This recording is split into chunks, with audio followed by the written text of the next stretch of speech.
It is cold, a dream.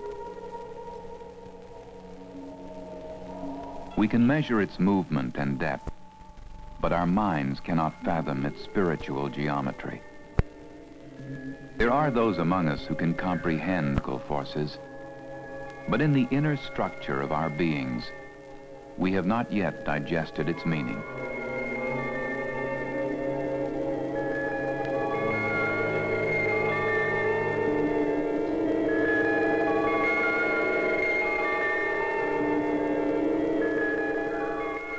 In the 7th decade of the 20th century, we became creatures of a universe, not merely a planet. For many of us, it is too soon to confront our new environment. But others have begun to grapple with the changed meaning of the species man.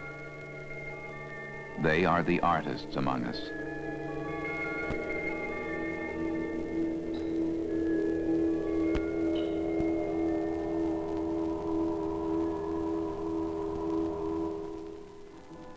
If the eye is a camera, then memory the film. The flight of Apollo 11 left many images imprinted on our memories.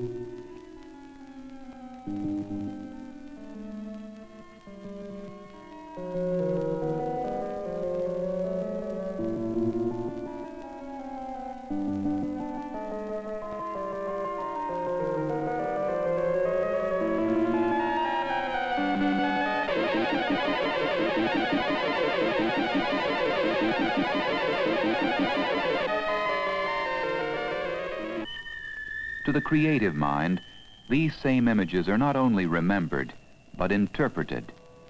They are the raw material of art.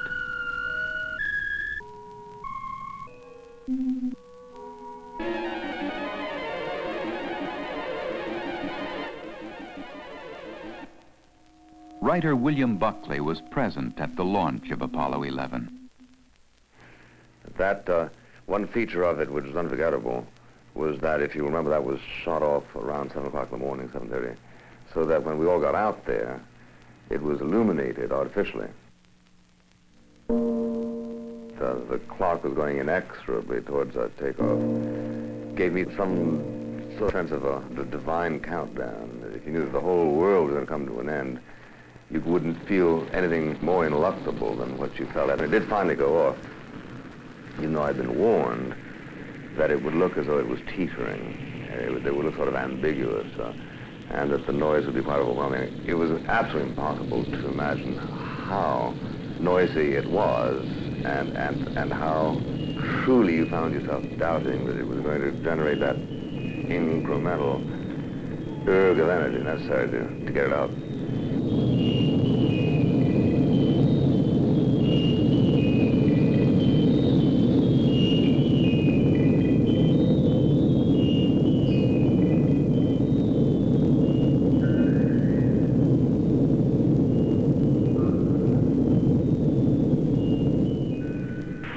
I can see the brilliant blue horizon coming up behind me, approaching sunrise. Over. Roger, you're very lucky. You're right, man. This is beautiful. The journey to the moon was man's greatest technological achievement to date. It brought one age-old symbol into new perspective. Artist James Wyeth sensed the effects of this change. Actually, when I was first asked to get down to the Cape Kennedy thing, I had no preconceived idea of what I would see. It was, I guess, best to go into something like that with an open mind, rather than what I would come out with, and because it was something totally different from what I'd ever done before. I never before would have painted the moon. After going there, the moon, in some ways, is you know, more graspable for me. Not that it's more interesting, but it's more personal. I don't know what the term you'd use, but all this has direct relation. Here, this was done on an island in Maine.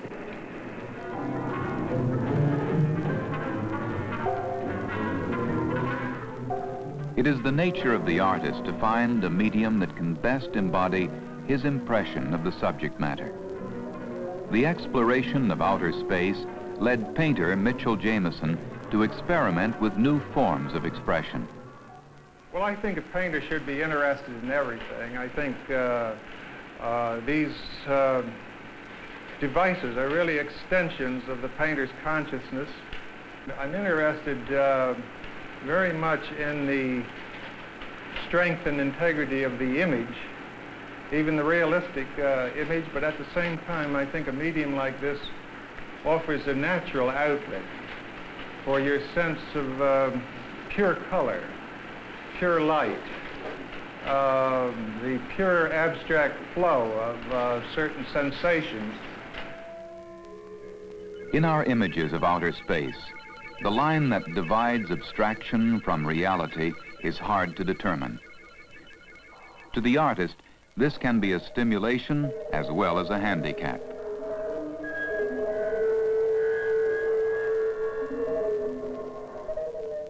Lamar Dodd has spent 5 years concentrating his painting on the abstract themes of space. We are dealing with some primary elements that I, as a painter, am very much concerned with. The element of shape and line and pattern and color, rounds against squares. This explains some of the forms that I have injected into these paintings, and at the moment I'm not too concerned as whether they're the moon or the earth. They're round, it's a round against a square, and a round against another round, a floating form against a stable form. These are primary concern to me. They have been, they are, and they will be.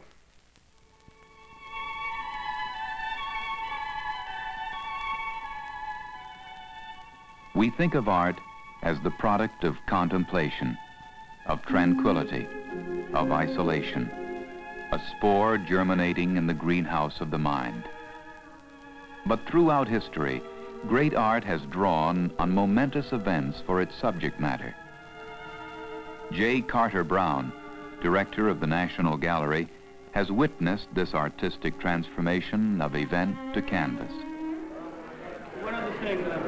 Part of intellectual history is the way people react in paint to ideas as poets, as philosophers, and as historians. And I think these pictures will give us a breadth of index as to what the human mind was doing in relation to the whole space program at the moment of its greatest impact, at the moment that it was actually happening.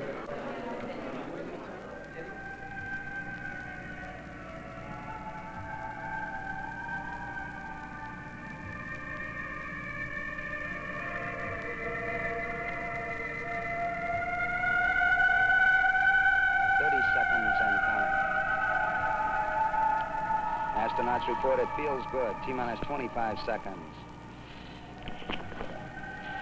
20 seconds and counting. T-minus 15 seconds. Guidance is internal. 12, 11, 10, 9. Ignition sequence starts. 6, 5, 4, 3, 2, 1, 0. All engine running.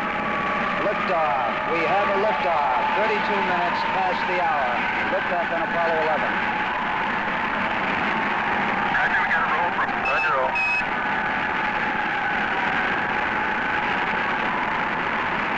Complete and mission program.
If artists find inspiration in historic moments, then science in recent years has helped bring those moments about.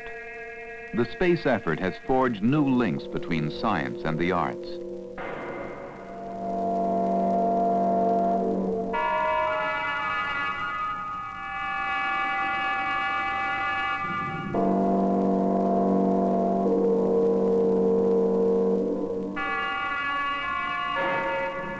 Dr. Thomas O. Payne is Administrative Director of NASA. The space program is an awfully hard thing for people to understand. The very word space is the word. And I think that what we're seeing here in this exhibit today is the fact that space and art are both things that are born of the human imagination and the human spirit. And perhaps that's the most exciting thing about it, is that these two different things are coming together here.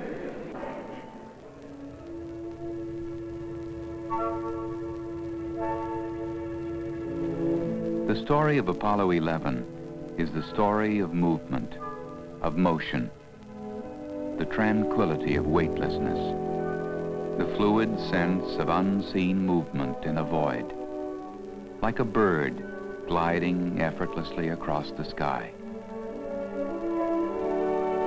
Dance is the art of movement, and Edward Villella, an artist among dancers.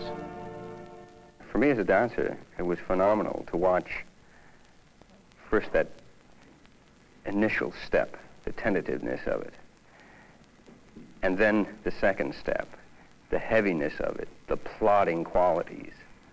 But then it was great once they began to sense that 1/6 gravity quality, and he began to bound, and then he began to dance.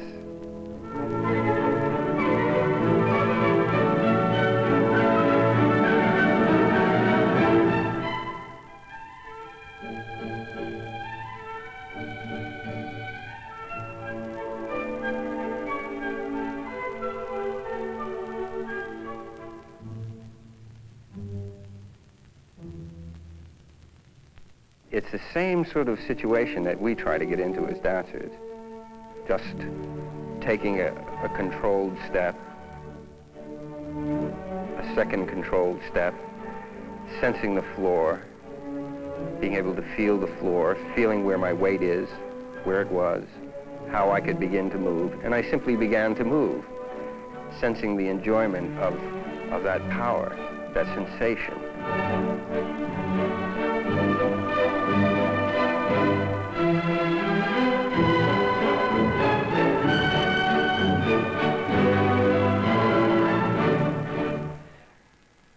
That night, watching the landing, one of the first things that popped into my mind was a ballet called Apollo. And the coincidences and the parallels, I thought were just fantastic, really incredible. First of all, the entire program being called the Apollo program.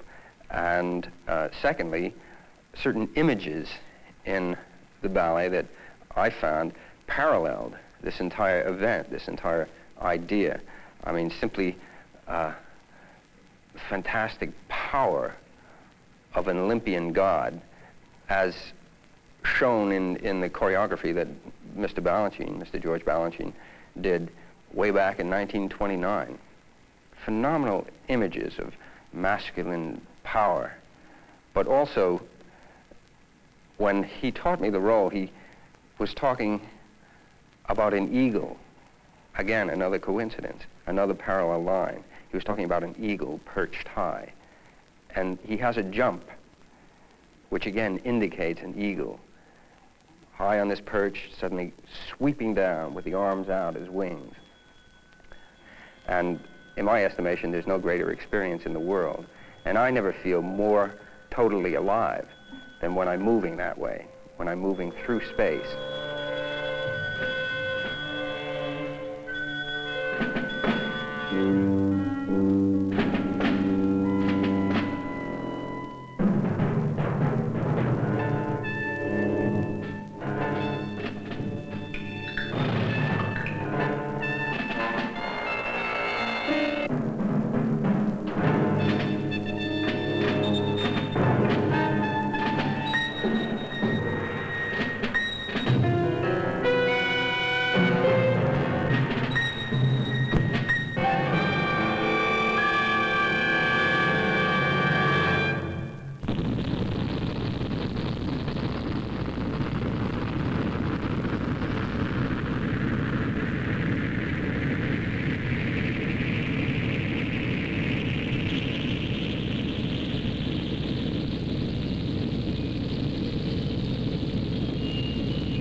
Long before Apollo, or Sputnik, or even the space race was thought of, man's imagination soared off the confines of the earth in words. Until recently, we called these printed words science fiction. Perhaps today the word fiction is no longer appropriate. Of contemporary writers in this craft, none has looked farther ahead than Arthur Clarke, co-author of the screenplay with Stanley Kubrick for the motion picture 2001, A Space Odyssey. He offers an intriguing interpretation of where man is heading in space exploration. We tried, both in the movie and the book, to create a sense of wonder and awe, and the feeling that there were forces and powers in the universe which are as incomprehensible to us now as our science would have been incomprehensible to the man-apes at the beginning of the story. We were trying to do the impossible in a sense, just as the apes you saw at the beginning could not have described us. Obviously, we cannot describe anything beyond us. We can only hint at it.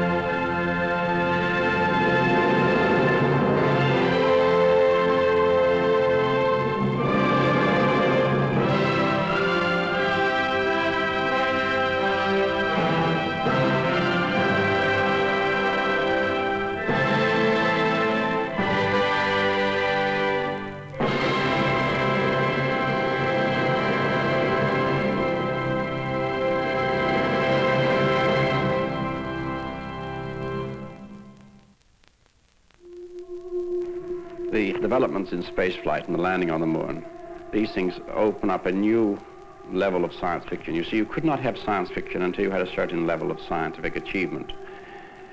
Otherwise, before that, it's just pure fantasy with no basis of reality at all. And each advance in science wipes out an earlier primitive form of science fiction, but creates 10 new and more advanced and more sophisticated forms. And this is what's going to happen now in space fiction. The great age of science fiction is now opening up.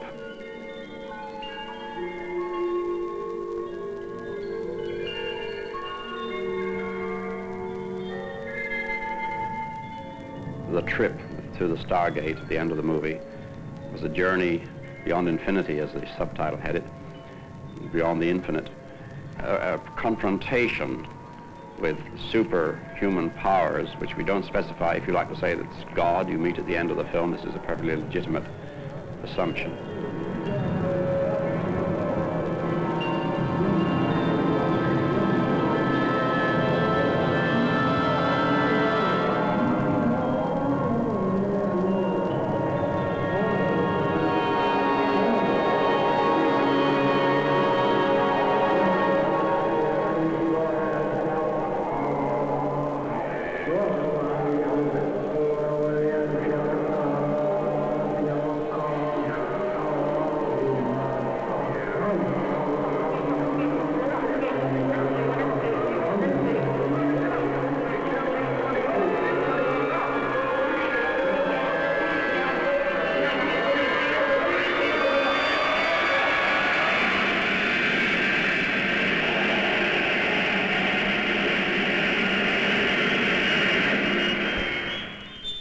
There are some people who have been so inspired by the achievement of what was thought to be impossible that they are now prepared to lift their own sights and believe that it is possible, let's say, to eliminate poverty, if you like, to eliminate tyranny.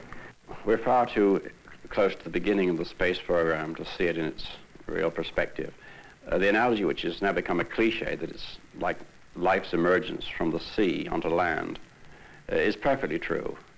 And just as a fish couldn't have begun to conceive of what was going to happen on the land in the next few 100 million years, so we can't possibly imagine what's going to take place in space. But still, anything that liberates the human spirit or causes people to believe that hope is worth cherishing is in itself a very significant human contribution. the astronauts returned. The very precision of their flight by itself, perhaps, a work of art. But the artist cannot return any more than the bird can return to the egg. In spirit, he has been given a new vantage point. His mind's eye is somewhere out there, scanning the perimeter of a universe endless to the perception. Perhaps in years to come, his reflections in space will be the image we turn to as our symbol of man's emergence from the Earth. The journey of Apollo 11 has also given us another focus, a perspective for here and now that has been put into words so eloquently by Archibald MacLeish in his poem, Voyage to the Moon. Presence among us, wanderer in our skies, dazzle of silver in our leaves and on our waters silver. Oh, silver evasion in our farthest thought, the visiting moon, the glimpses of the moon, and we have touched you. From the first of time, before the first of time, before the first men tasted time, we thought of you. You were a wonder to us, unattainable, a longing past the reach of longing, a light beyond our light, our lives perhaps a meaning to us. Now our hands have touched you in your depth of night. 3 days and 3 nights we journeyed, steered by farthest stars, climbed outward, crossed the invisible tide rip where the floating dust falls one way or the other in the void between, followed that other down, encountered cold, faced death, unfathomable emptiness. Now, the 4th day evening, we descend, make fast, set foot at last upon your beaches, sift between our fingers your cold sand. We stand here in the sand, the cold, the silence, and here, as at the first of time, we lift our heads. Over us, more beautiful than the moon, a wonder to us, unattainable, a longing past the reach of longing, a light beyond our light, our lives, perhaps a meaning to us. Oh, a meaning. Over us on these silent beaches, the bright earth, presence among us.